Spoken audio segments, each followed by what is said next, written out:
La taxe foncière est un impôt local dû chaque année par tous les propriétaires. Elle est calculée à partir de la valeur locative cadastrale, soit un loyer théorique annuel établi par la collectivité territoriale. Que vous soyez au régime micro-BIC ou au régime réel simplifié, vous êtes redevable de la CFE. En revanche, vous en êtes exonéré la première année.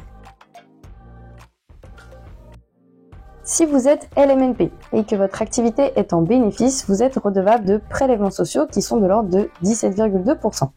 En revanche, si votre revenu imposable est nul, vous n'en payez pas. Si vous êtes LMP, que vous faites plus de 23 000 € en location saisonnière exclusivement, vous êtes soumis aux cotisations sociales. Dans le cas des cotisations sociales, même si votre revenu imposable est nul, vous aurez quand même un montant minimum à payer chaque année.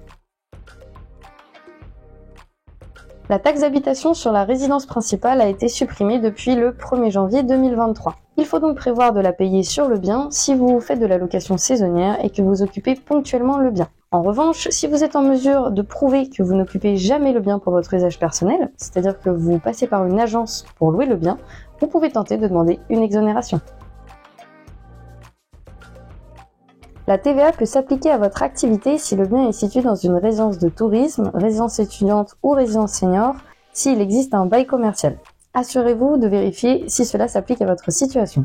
Ces 5 taxes constituent donc les principales taxes à anticiper quand vous faites de la location meublée. Heureusement, lorsque vous optez pour le régime réel simplifié, elles sont pour la majorité déductibles de l'activité et contribuent donc à réduire votre impôt sur ces revenus de location meublée. Pour plus d'informations sur ces taxes ou autres, n'hésitez pas à vous rendre sur notre site.